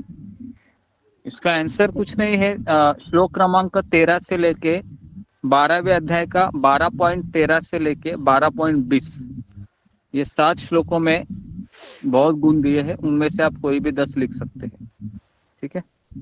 गुरुजी इसी में ना था आचार्य उपासना सबसे श्रेष्ठ है? नहीं, वो इसी में नहीं है, वो आगे आ जाएगा लगता है, ठीक है? श्लोक तो मैं नंबर कौन बताऊंगा। सा है गुरुजी? श्लोक कौन सा है? अध्याय 12 के श्लोक कौन सा? यही है लगता है, गुरु का सेवा करना और आचार्य का वही है, आपने बताया था। इसमें ही वही है, इसमें ही है गुरुजी। श्लोक 13 से 20 है। 13 से 20। धन्यवाद। ठीक है, अभी लिखिए अगला प्रश्न। लिखिए यश और अपयश में समान रहना है।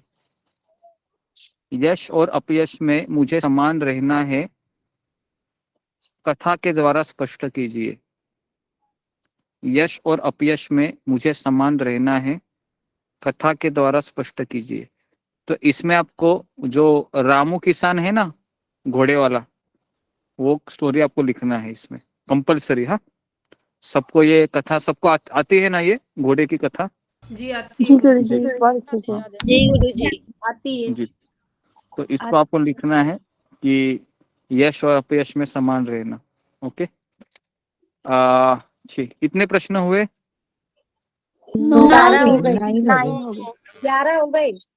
10 नहीं नौ बोला नहीं है। गुरुजी जी। कौन सी कथा लिखनी है? हाँ, मैंने बताई थी ना वो घोड़े वाली कथा की। रामू करके किसान था, उसके 4 घोड़े थे, 3 घोड़े चले जाते हैं, है ना। ये जी कथा मैंने गुरुजी। कितनी बार बताई थी, है ना। तो घोड़ा उस वाला कथा बोलता के है बीच में, जो होता है अच्छा होता है बुरा होता है सब भगवान की। हाँ जी जी। पूरा हुआ सबसे सब अच्छा भगवान वाला की। उदाहरण वही है। अच्छा है। अभी लिखिए, आचार्य उपासनम का अर्थ क्या है और आचार्य उपासनम को हम कैसे प्राप्त कर सकते हैं। जी।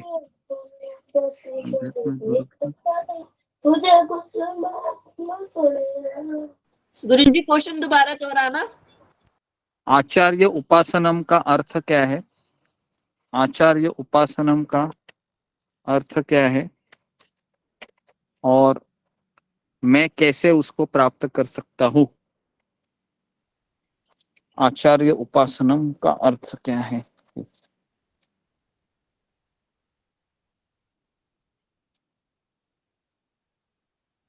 जी।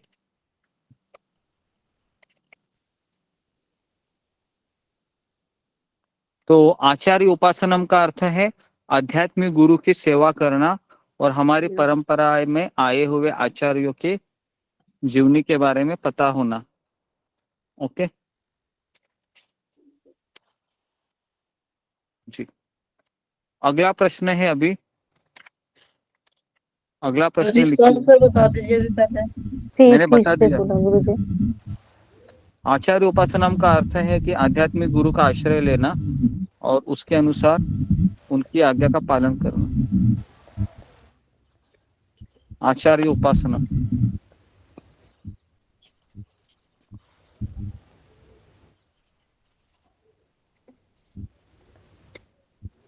ओके। हाँ, उसके बाद लिखिए कि कर्मयोगी, ज्ञान योगी, ध्यान योगी और भक्ति योगी। कर्मयोगी, ज्ञान योगी, ध्यान योगी और भक्ति योगी, इसमें क्या फर्क है, गुरुजी इसमें क्या फर्क है। गुरुजी आपने ज्ञान योगी और ध्यान योगी को सिमिलर ही बताया था ना, कि जो जी। ज्ञान से बाद में वो ध्यान योगी में कन्वर्ट हो जाता है। कल जी। का प्रश्न है ये, कल दिया था गुरुजी ने कल भी प्रश्न। मैंने बताया था ये, ज्ञान योगी, ध्यान योगी, है ना। तो अभी मैं इसको वापस रिपीट नहीं कर रहा हूँ क्योंकि आप सभी लोग भूल जाते हैं। कर दीजिए गुरुदेव, कर दीजिए एक बार, क्योंकि कल पूरी तरह सुन नहीं पाया 4 बजे। गुरुजी मेंशन कर रखा है मैंने। कर्मयोगी है वह फल की इच्छा न रखते हुए कर्म करता है। ज्ञान योगी है वह भगवान को फल की इच्छा न रहते हुए जब वो कार्य करता है तो एक परिपक्व अवस्था को प्राप्त करता है, उसको कहते हैं ज्ञान योगी। और अष्टांग योगी मतलब उस ज्ञान का जब परिपक्वता के रूप में वह ध्यान करने लगता है फिर। और भक्ति योग ये अलग ही है, ये 3 योगा के ऊपर है भक्ति योगी। भक्ति योगी में लिखी है कि गुरु का आश्रय लेकर मुझे उनके मार्गदर्शन में भक्ति करनी होती है। ठीक है, भक्ति योगी का अर्थ है गुरु का आश्रय लेकर उनके मार्गदर्शन में भक्ति करना होता है। अगर आप गुरु का आश्रय नहीं लेंगे और डायरेक्टली कृष्ण की पूजा करेंगे तो वो कौन सी भक्ति बोली जाती है, कौन बताएगा।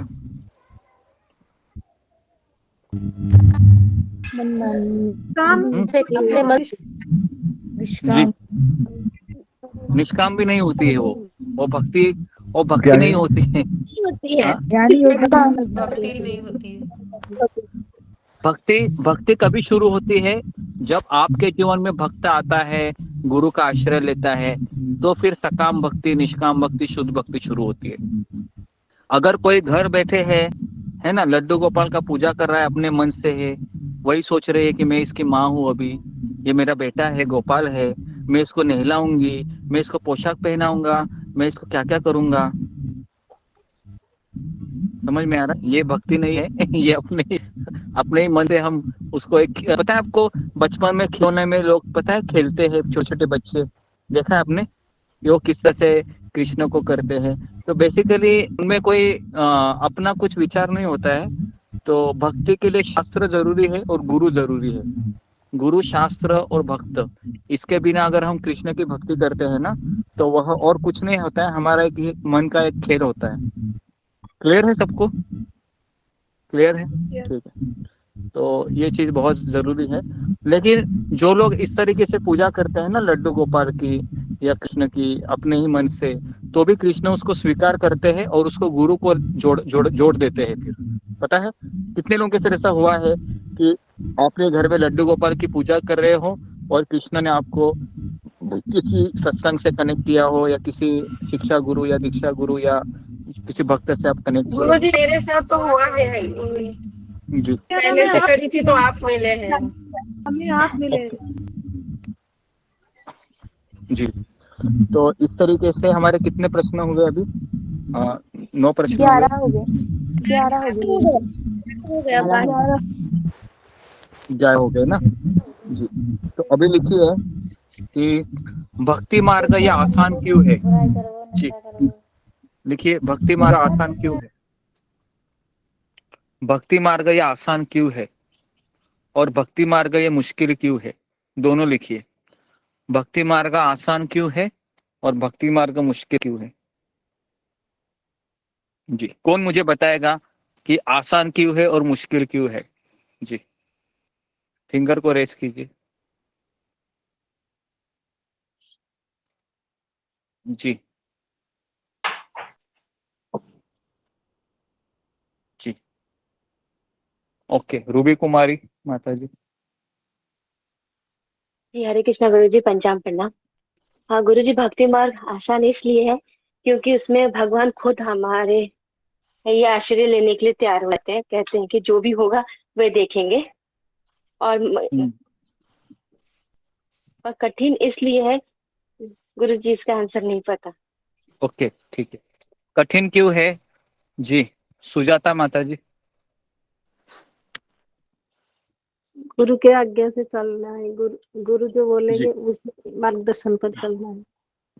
ओके कठिन इसलिए है जी, कठिन इसलिए है क्योंकि हमें अपने मन को गुरु को देना पड़ता है, इसलिए कठिन है।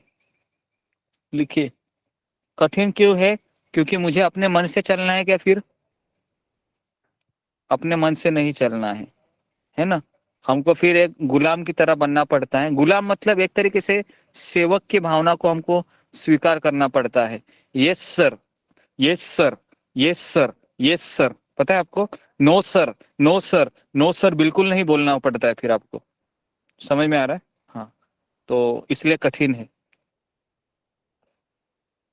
ओके जी। गुरु जी आसान के लिए आपने ये भी तो बोला था कि हमें सत्संग आसानी से, भक्तों का संग भी मिल जाता है, इसीलिए भक्ति मार्ग बहुत आसान है।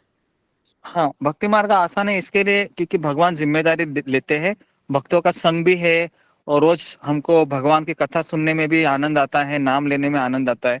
कठिन इसके लिए है क्योंकि हमें अपने मन को छोड़ना पड़ता है और ये दावे के साथ कहता हूं मैं, ये बहुत मुश्किल है। लेकिन हमें कुछ परसेंटेज तो हमको स्वीकार करना चाहिए, एटलीस्ट 50% तो हमको बात मानना चाहिए, नहीं तो फिर वो भक्ति योग पूरा नहीं होगा। ओके जैसे कृष्ण इसके लिए कहते हैं योग क्षेम बहाम्यहम्। हाँ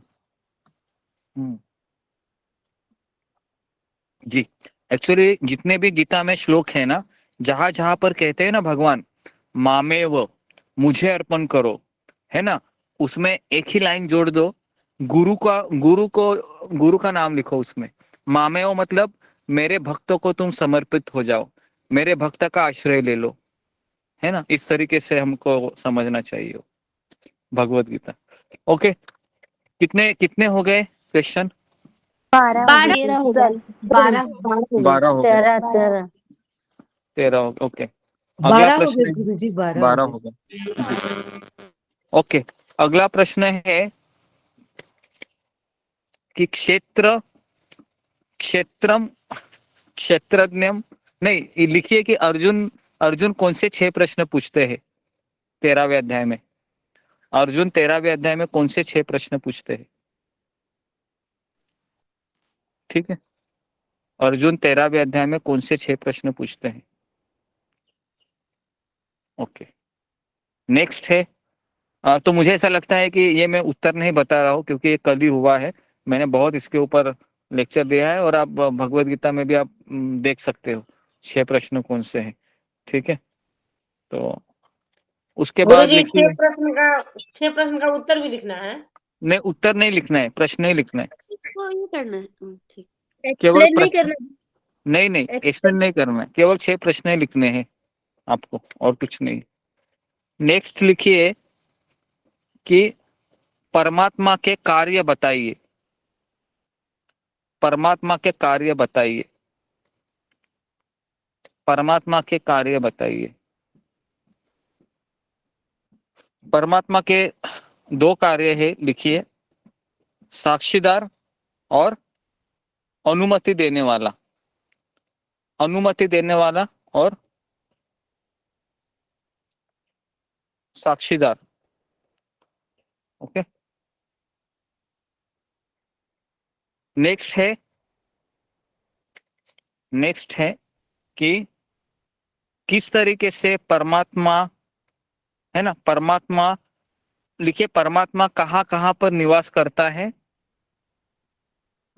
मोबाइल और सिम कार्ड का उदाहरण देके समझाइए।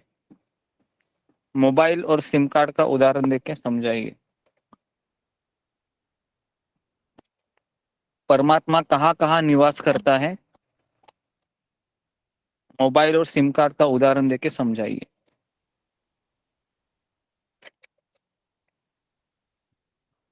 अगला प्रश्न लिखिए, प्रकृति के 24 तत्व लिखिए।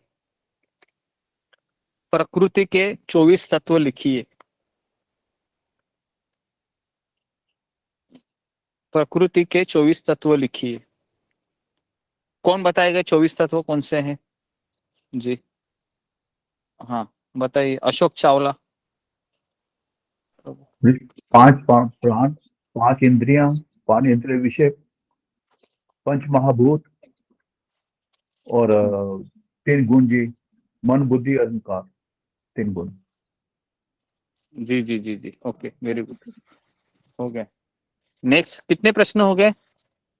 16 16 हो गए। अभी लिखिए, ज्ञान के 20 अंग में से, ज्ञान के 20 अंग में से 5 अंग लिखिए। ज्ञान के 20 अंग में से कोई भी 5 अंग लिखिए।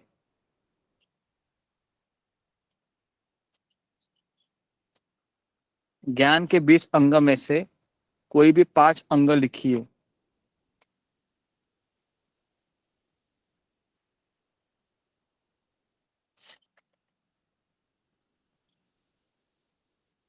जी, उसके बाद लिखिए,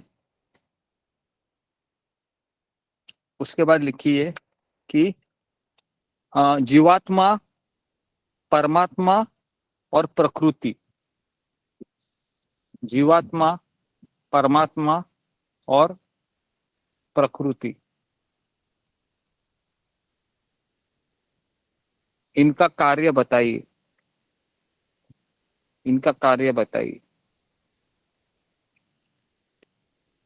इनका कार्य बताइए।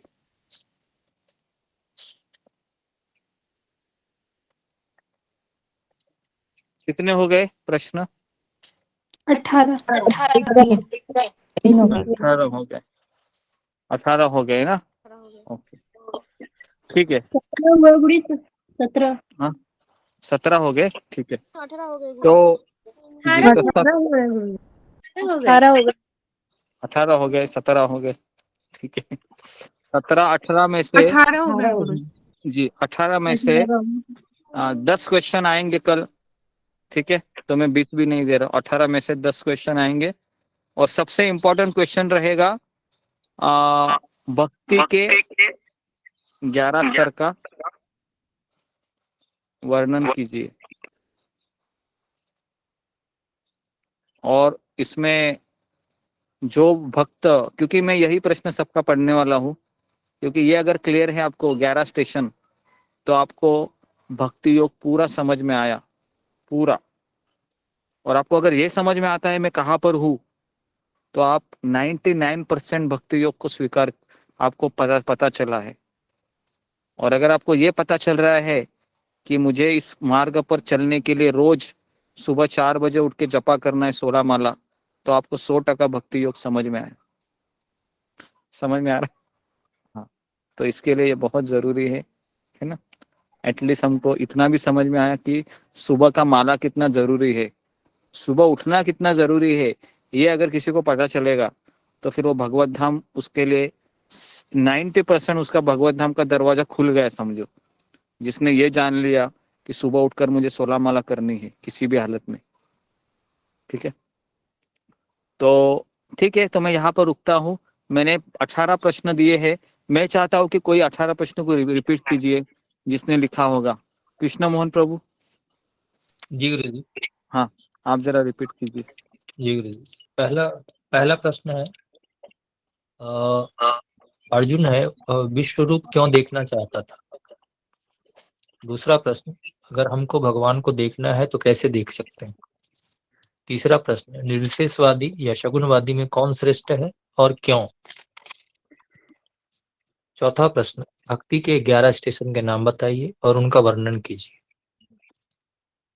पांचवा प्रश्न, सुकृत, दुष्कृत और भक्ति युक्त अनर्थ कौन से होते हैं? छठा प्रश्न, अपराधोत अनर्थ कैसे निकल जाते हैं? सातवां प्रश्न, भक्ति के प्रगतिशील स्तर का वर्णन कीजिए। नौवां प्रश्न, भक्ति में कृष्ण प्रिय बनाने वाले गुणों का वर्णन कीजिए। नौवां प्रश्न, यश और अपयश में समान रहना है, कथा के द्वारा स्पष्ट कीजिए, रामू किसान की कथा। 10वां प्रश्न, आचार्य उपासनम का अर्थ क्या है और इसे कैसे प्राप्त कर सकते हैं? 11वां प्रश्न, कर्म, ज्ञान, ध्यान और भक्ति योगी में क्या फर्क है? 12वां प्रश्न, भक्ति मार्ग आसान क्यों है और भक्ति मार्ग मुश्किल क्यों है? 13वां प्रश्न, अर्जुन कौन से प्रश्न पूछते हैं 13वें अध्याय में? 14वां प्रश्न, परमात्मा के कार्य बताइए। 15वां, इस तरह से परमात्मा कहाँ कहाँ पर निवास करते हैं? मोबाइल और सिम कार्ड का उदाहरण देकर समझाइए। 16वां, प्रकृति के 24 तत्वों का नाम लिखिए।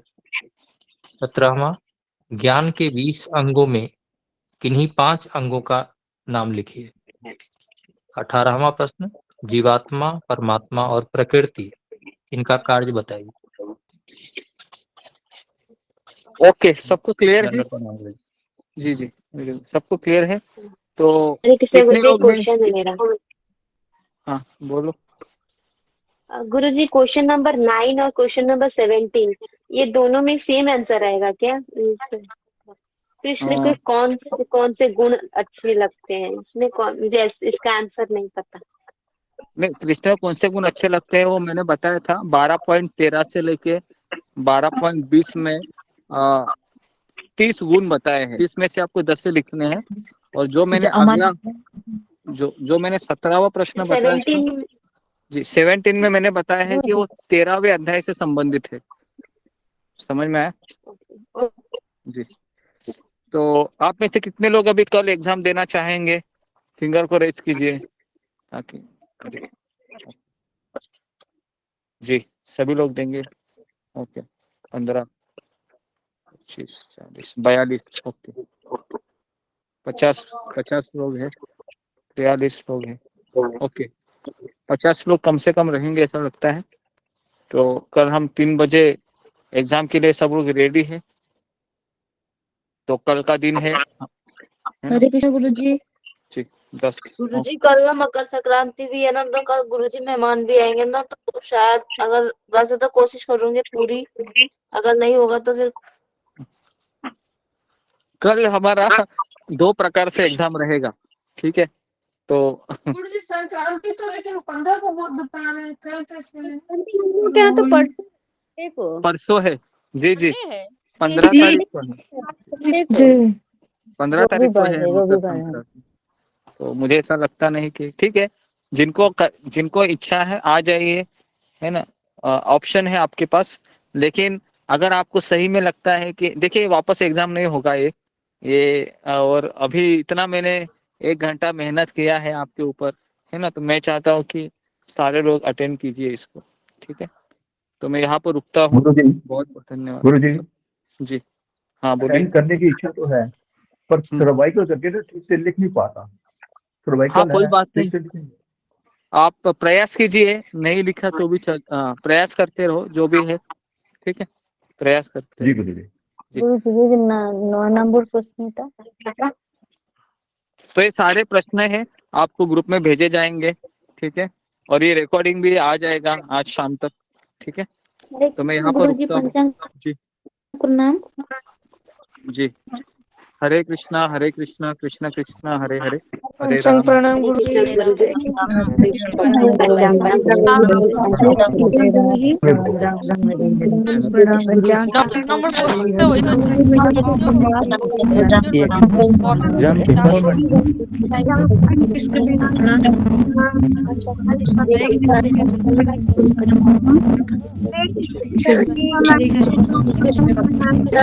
माता जी हरे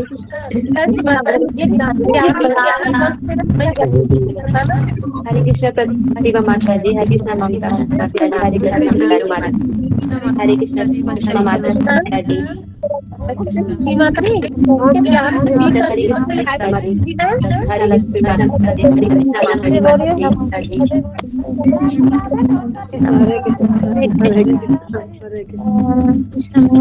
मैं बाद में फोन करती हूँ आपको। मैं जी माता जी ये ज्ञान के संग कौन से बताया गुरुजी ने? हाँ जी माता जी ये जो किसी से द्वेष नहीं करता, उसमें से पढ़ना पड़ेगा, उसमें से माता जी जो सुख दुख में संभाव रहता है, ये सब है ये वाले हैं, ये तो इसके है ना। हाँ इसमें से पढ़ना पड़ेगा, पढ़ लेना 20, उसमें से सब ज्ञान में रहेंगे। हाँ 10 लिखना पड़ेगा माता जी, 10 बोलना गुरुजी ने 10 नहीं 20 पढ़ लेना, उसमें से 10 याद रह जाएंगे। ऐसा होना याद करके लिख सकते हैं। ये किसी से द्वेष नहीं करना, ये सब आएंगे। विनम्रता रहना, ये अलग है, विनम्रता वाले वो अलग क्वेश्चन है। नहीं वही वाला है, वो अलग क्वेश्चन है माता जी। जी तेरे अध्याय में आ रहा है ना वो तेरे में 20 वाला, तो जिसमें आएगा विनम्रता, सहनशीलता, सहिष्णुता, वो गुरु के चरण ग्रहण करना, वो 20 वाला है। आचार्य उपासना वगैरह। हाँ अलग अलग क्वेश्चन है दोनों। ठीक है